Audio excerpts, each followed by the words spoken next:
Oke, silakan dilanjut, Kang Samba. Oke, terima kasih Lani dan Kang Agung. Sekarang Samba di sini yang akan melanjutkan acara di BOC ini. Nah, yang seperti yang teman-teman lihat gitu ya, Sobat Tani lihat di sini saya sudah ada di kandang umbaran. Kandang umbaran milik P4S Sinatria. Kandang umbaran ini sempat viral ini, yang mengangkat nama P4S Sinatria jadi semakin terkenal. Nah, kalau misalnya teman-teman penasaran itu bisa di YouTube-nya. Dan sekarang saya sendiri sudah bersama ketua dari P4S Sinatria, Ibu Vita. Silakan Ibu disapa Sobat Tani yang sudah ada di sini. Halo Sobat Tani. Oke, ini apa namanya, menurut saya jarang sekali ini ya, jarang ditemukan ada peternak perempuan. Rata-rata kalau misalnya kita tahu ya, atau mungkin yang sering kita temui itu rata-rata ya peternak laki-laki. Tapi menurut saya ini unik lah gitu, unik sama ya jarang saya temui ada peternak perempuan, dan bahkan peternakannya ini sudah sangat luar biasa. Nah, oke, langsung aja kita berkenalan dengan Ibu kita. Ibu silakan boleh memperkenalkan diri kepada Sobat Tani. Oke. Halo Sobat Tani, nama saya Vita Krisnadewi. Saya adalah ketua P4S Sinatria sekaligus pemilik dari peternakan Sinatria Farm. Peternakan Sinatria Farm ada di Dusun Drawetan, Kelurahan atau namanya Kelurahan Harjobinangun ya, Kepanewon, Pakem atau Kecamatan Pakem ya, tapi karena kita daerah istimewa jadi namanya Kepanewon, Pakem, Kabupaten Sleman, daerah istimewa Yogyakarta. Nah itu dia profil singkat dari Ibu Vita. Dan apa ya, kalau misalnya Sobat Tani belum tahu, Ibu Vita ini dulu sempat mengajar ya sebagai dosen Bu ya. Tapi ya panjang lah itu ceritanya, bisa ditonton di video yang lain. Dan latar pendidikannya sangat mendukung, S1 peternakan, S2 peternakan. Jadi menurut saya pribadi sih udah sangat pas lah latar pendidikannya peternakan dan usahanya di bidang ternak. Dan sekarang sudah bergabung bersama kita di Kementan menjadi P4S. Nah, bisa diceritakan Bu latar belakang dari P4S Sinatria ini, mulai usahanya itu kapan? Terus kenapa sih harus memulai bisnis di bidang itu gitu? Atau kita pindah dulu gimana? Oke, baik. Sambil jalan. Lagi waktunya makan, jadi ada demo ya. Iya.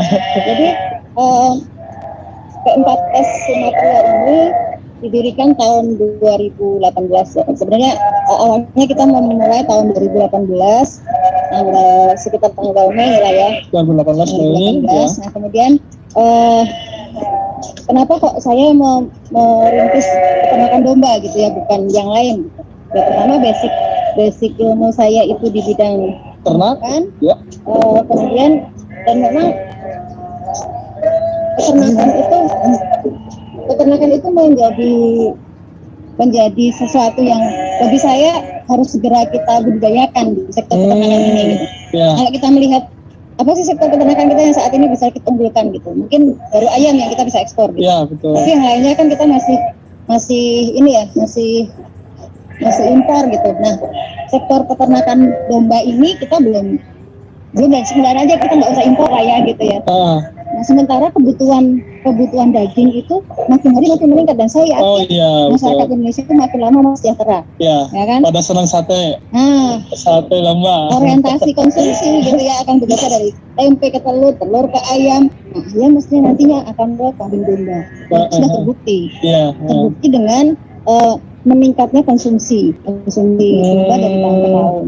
Kalau kita lihat nanti kan dampaknya ke populasi nih. Kalau peningkatan konsumsi tidak kita barengi dengan peningkatan populasi, akan jadi masalah. Itu menjadi masalah juga bagi saya, akan dipertanyakan dong. Ya kan? Ilmu saya ini buat apa? Keren Bu. Masa S1, S2 peternakan tapi keren Bu, itu cocok sekali. Jadi akhirnya kemudian kita mencoba untuk kalau di sini itu kampanye breeding. Jadi pengembangbiakan. Nah, jadi kita mengajak seluruh alumni Sinatria Farm itu untuk melakukan bergerak di sektor breeding atau pengembangan biakan. Kenapa Bu harus di breeding? nggak main di yang lain Gemukan gitu. ya? Gemukan. Hitungan matematisnya kan cepet ya muternya gitu. Ya. Tapi nanti lama-lama yang akan digunakan siapa? Oh, Ya kan?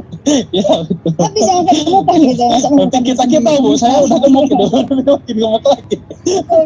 Itu menjadi problem kita semua nanti kalau kemudian tidak kita berikan solusi, dan ternyata faktanya hari ini kan terbukti. Kalau kita lihat data BPS dari populasi domba nih dari tahun 2019 ke 2020 itu turun. Waduh, sayang sekali Bu ya.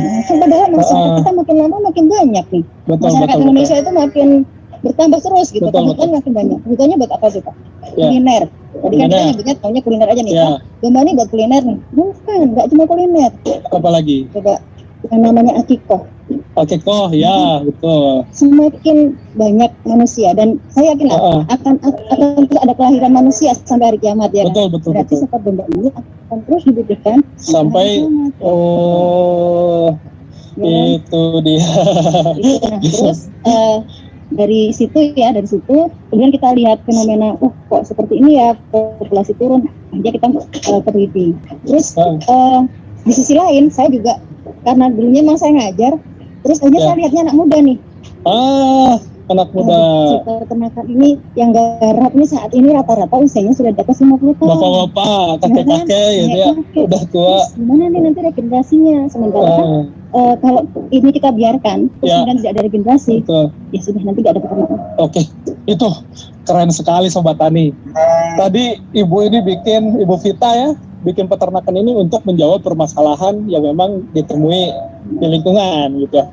Terus yang bikin unik lagi ya, Ibu kita sangat care sekali dengan regenerasi dari peternak.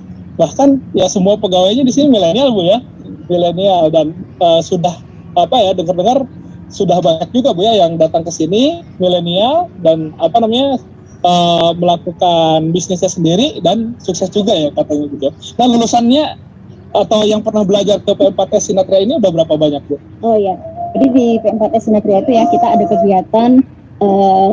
kegiatan belajar masyarakat, dan kita di sini gratis ya. Gratis. Semua kegiatan ya, ini Sobat Tani yang mau datang nih gratis boleh di sini. Jadi setiap Selasa, Rabu, Kamis kita bikin kelas belajar. Nanti kita bagi 3 materi di 3 hari itu. Terus kemudian ada magang. Magang itu namanya magang umum, itu khusus untuk masyarakat. Masyarakat umum itu di situ istilahnya sebenarnya kita uji nyali sih. Uji nyali. Bener nggak sih saya tuh pengen jadi peternak gitu, daripada udah bikin kandang ternyata bukan passion saya nih jadi peternak gitu. Simulasi Bu ya? Nah simulasi, jadi menjadi peternak selama 6 hari di Sinatria. Itu idenya kita seperti itu. Di sini yang melakukan pekerjaan mulai dari pagi itu ngapain sampai malam itu ngapain, sampai pagi lagi itu ngapain. Nah nanti untuk memantapkan dia nih, saya memang benar mau beternak atau tidak. Terus ada lagi magang khusus itu untuk PKL mahasiswa, itu udah banyak banget ya. Kemudian ada lagi magang kompetensi, jadi misalnya kan di sini permintaan tenaga kerja untuk bekerja di farm kan juga banyak. Nah di sini ada namanya magang kompetensi selama 1 bulan. Kemudian kita training dia benar-benar siap untuk menjadi tenaga kerja terampil. Nah sementara kok saat ini ya sampai hari ini alumni kita untuk kelas belajar saja itu sudah 2.240 sekian. Sudah banyak sekali, 2.242. Mungkin Sobat Tani ada yang mau gabung? Nah, bisa menambah lulusan dari P4S ini. Nah ini oke, kita lanjutkan ke pertanyaan selanjutnya nih Bu Vita. Ini kan tema kita itu manajemen kandang modern. Sebetulnya apa sih Bu yang disebut kandang modern ini Bu? Oh ya. Jadi gini, kalau kita bicara tentang peternakan modern, maka yang dimaksud dengan peternakan modern itu bukan dari bahan baku kandang yang bukan dari ternaknya yang modern, dia pakai handphone gitu ya. Kalau menghubungi ternaknya, halo gitu ya. Jadi di sini kita mencoba mengembangkan peternakan itu yang benar-benar tercatat, terekod, termonet gitu ya. Dengan kita lakukan digitalisasi dari sistem pencatatan ternaknya. Ternak kita jadi ternak masuk sampai kita kasih nama nomor gitu ya. Sehingga ketika saya misalnya nih lagi nih sama Cinagara nih kan. Kita main ke Cinagara. Saya dari Cinagara lihat handphone sudah tahu ini ternak saya sekarang yang sakit nomor berapa. Ini ternak saya sekarang yang dijual nomor berapa gitu ya. Itu ada semua. Hari ini belanja apa saja sih di Sinatria Farm ini ketahuan semua. Sudah canggih ya. Itu salah satu bentuk ya, itu di manajemen pencatatannya, recording semuanya gitu. Nah kemudian untuk manajemen di lapangan kita mulai dari pakan kita tidak menutup diri dari modernisasi, bahkan kita di Sinatria Farm ini tanaman pakan ternak saja itu yang kita tanam adalah hasil-hasil terbaru dari baik itu kampus ataupun badan penelitian. Keren. Ya. Jadi beneran hasil riset Bu ya? Hasil riset. Berarti pakannya beneran yang terbaik hasil riset dari kampus-kampus Indonesia. Ini kita dari UGM ada, dari Balitbang Bogor juga ada gitu. Jadi di sini semuanya sudah kita tanam. Update ya. Terus apa lagi Bu? Terus selain pakan, kita juga ada teknologi pakan ya, mau fermentasi, kemudian hay itu ada juga. Nah selain itu yang kita dasari ini nih, itu adalah kandang tanpa bau. Kandang tanpa bau. Tapi betul loh, Sobat Tani asli di sini apa ya? Ya mungkin baunya ada, cuman nggak begitu bau. Asli. Ya baunya itu malah bau silasenya itu, bau pakannya. Nah itu apa Bu? Kandang tanpa bau itu kenapa bisa bau dan sebetulnya atau nanya dulu deh, yang bikin bau itu sebetulnya apanya sih Bu? Ya jadi kenapa kita sebut dengan kandang tanpa bau? Bahkan rata-rata orang datang ke sini juga cuma untuk membuktikan gitu. Beneran nggak bau nggak sih gitu kan? Penasaran aja. Gitu kan? Jangan-jangan itu cuma jargon, jangan-jangan itu cuma kampanye gitu kan? Begitu nyampe kandang nggak ngobrol gitu, nggak pernah sampai jam.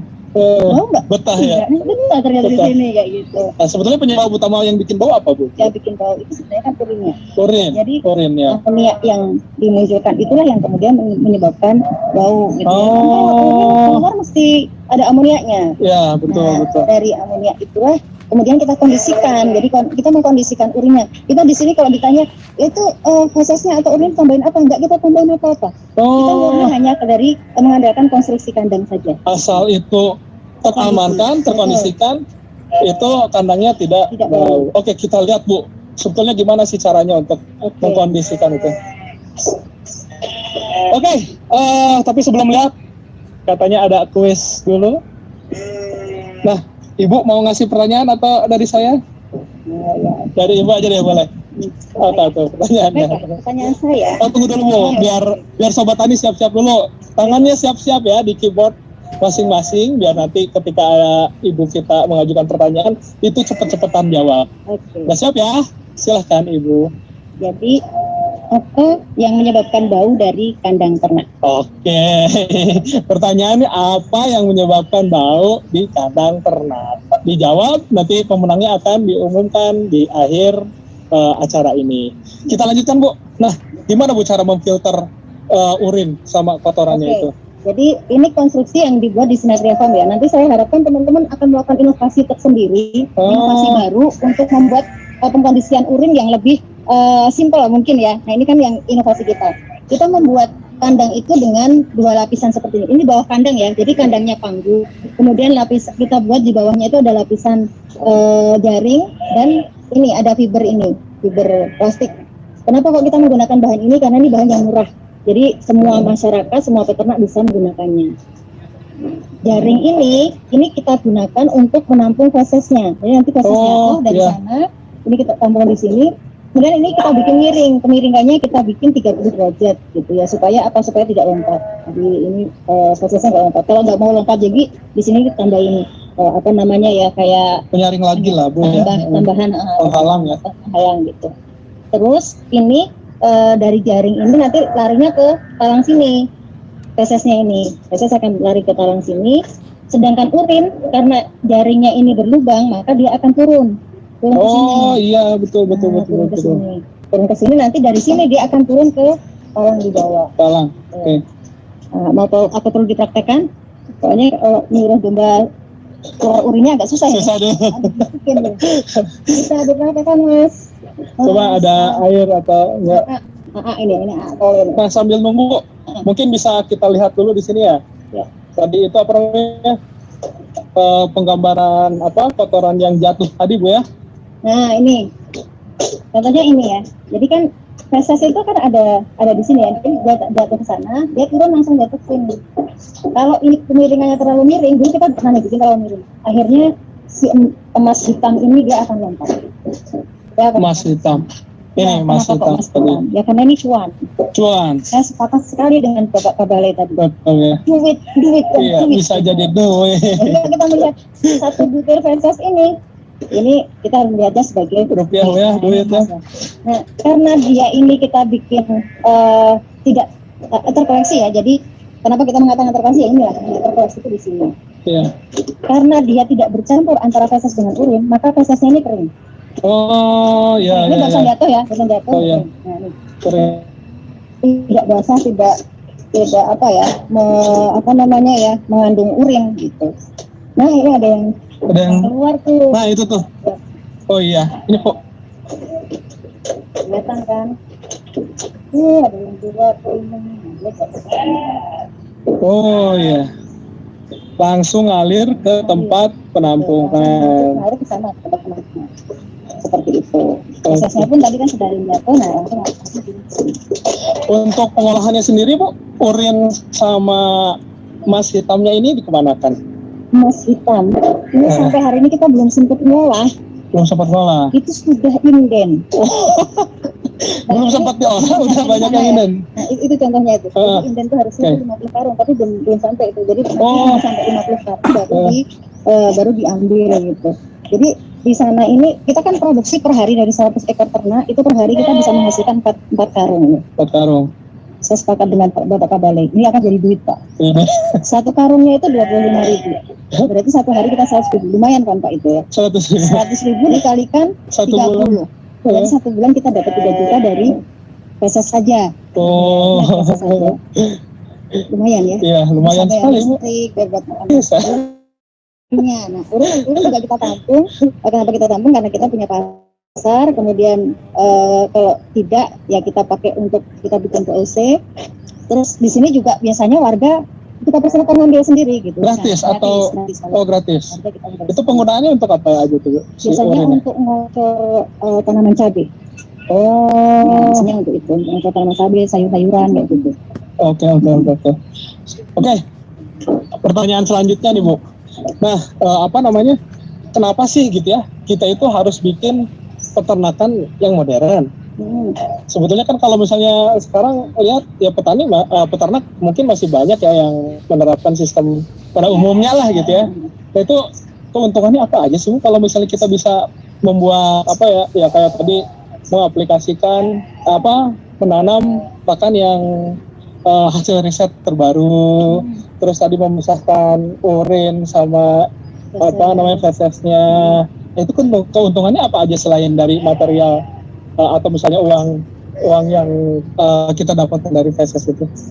Keuntungan yang kita dapatkan ya, yang pertama adalah kalau kita menerapkan peternakan modern yang itu semuanya. Jadi kalau sama ini kan beternak nggak tahu sebenarnya untung apa enggak gitu kan? Kita seringkali kan ngasih makan nih, lihat biaya pakannya berapa nih? Nggak kita hitung gitu. Nah, sehingga kita nggak tahu sebenarnya profit apa enggak sih. Itu salah satu contohnya itu. Kemudian kalau dari sistem kandang tanpa bau sendiri, ini sangat bermanfaat sekali untuk menjaga kebahagiaan semua. Jadi kalau kandang tanpa bau, karyawan juga happy, ternak juga lebih sehat. Lagi dengan peternakan yang tidak ada baunya seperti ini, akhirnya apa? Masyarakat juga happy. Sifat masyarakat bagus. Orang kalau nanya ke saya, gimana Bu caranya biar ternaknya nggak dicuri orang? Ya, pagar kita adalah lingkungan. Oh, cocok. Jadi banyak yang melindungi Bu ya. Itu dia keuntungannya. Kita bisa lihat lagi Bu ke kandang Bu. Nah, ini kandang apa Bu khusus atau ini kandang bukan? Ini kandang induk menyusui sebenarnya ya. Oh, kandang induk menyusui. Ini kebetulan yang saya tunjukkan ini adalah domba kompas. Domba kompas ini juga domba dari Balitnak ya. Dari Balitnak. Ini domba dari Balitnak. Kemudian ini kita silangkan dengan Garut. Dengan Garut. Sehingga anaknya berada tanduknya itu ya. Iya. Ini kualitas unggul. Ini domba yang kita pakai ini juga domba hasil riset gitu. Oh. Ini indukan bunting. Ini baru umurnya baru 1 bulan ya. Tapi gedungnya sudah segini. Iya ya, tinggi ya. Tinggi gitu ya. Rata-rata sama gedungnya. Itu alhamdulillah dengan modal modal kita kualitas bagus untuk breeding, itu memang yang kita harapkan ya nanti yang akan ada domba-domba di Indonesia itu ya dombanya bagus-bagus gitu. Kalau kita breeding dengan yang biasa aja kan biasanya